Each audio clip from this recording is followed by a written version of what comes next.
Mai Châu, a peaceful valley nestled between terraced rice fields and towering mountains, feels worlds away from the bustling cities of Vietnam.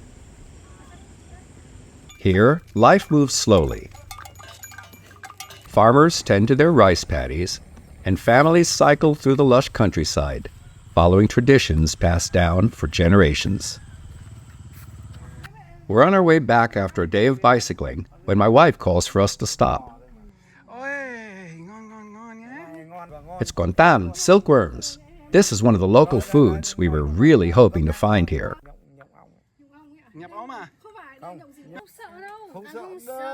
This little guy is about to become our dinner.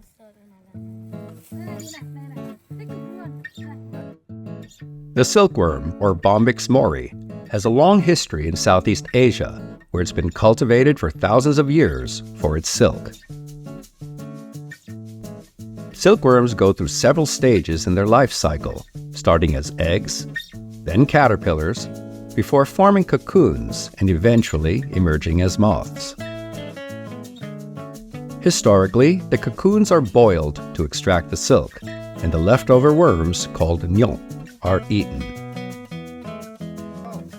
But here in the mountains, there's no tradition of silk weaving. Silkworms are raised strictly for food and eaten before they form their cocoons. As a result, they're much larger and juicier. We buy a bag of these fresh silkworms to take back home and cook. Ang Pang starts by pouring the live silkworms into a bowl, ready to be cleaned. Silkworms are covered in pollen from the leaves they eat, so they're cleaned using hot water, which also kills them quickly. Once clean, they're squeezed dry and ready for the pan. To start, they're cooked in a dry pan to remove any remaining moisture.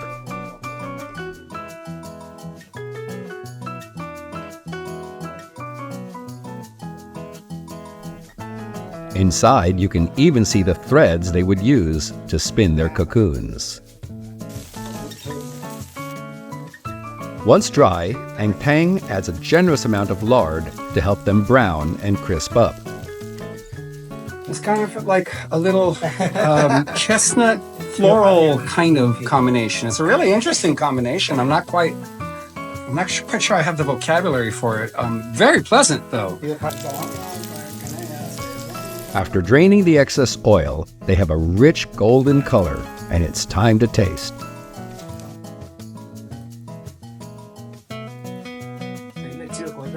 It's very nice. Oh, wow. So I would say it's got the consistency of a chestnut. That's a good analogy.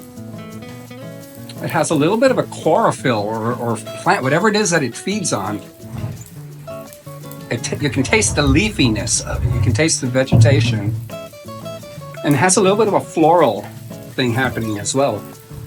It's a wonderful flavor. It's actually really surprisingly good. I'm surprised how much I like this. I thought it would be just more of a cultural experience. Hey, let's try something new. But really, it's a culinary experience. It's excellent. Really yum. It's really delicious. It's a very nice consistency. It is definitely crunchy on the outside. It's not mealy or wormy on the inside. I mean, it holds some consistency. It's very much like a chestnut. Just think of a chestnut, chlorophyll-y, floral. You can just get your mind past the idea of what it is. It's an amazing protein source and a very nice flavor. It's very crunchy, and it tastes like a little bit like chestnut. And the textures, I don't know. This is my first time. It's fantastic. I don't know what to say. I can eat it over and over. Mai Châu. It has some vegetable-ish parts. Mm-hmm. You like it? Yeah.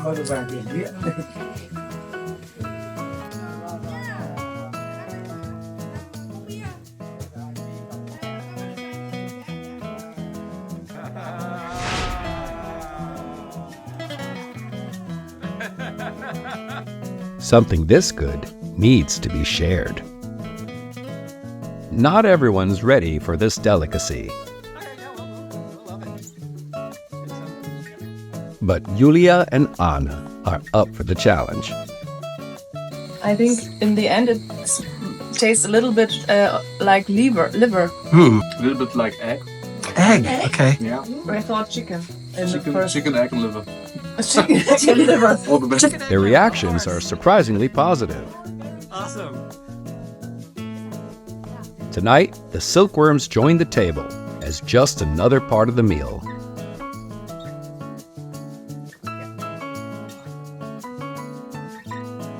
Ang Peng shows us how to wrap the silkworms in apricot leaves, making them even more flavorful.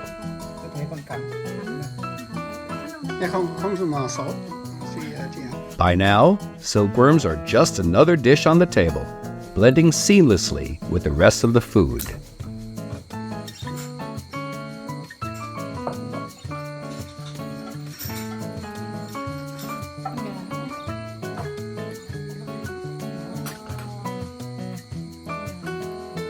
A dinner filled with local flavors where even silkworms have a place.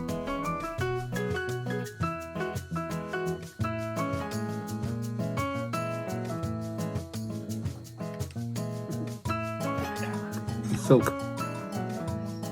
It's really quite nice. Very funny that you're trying.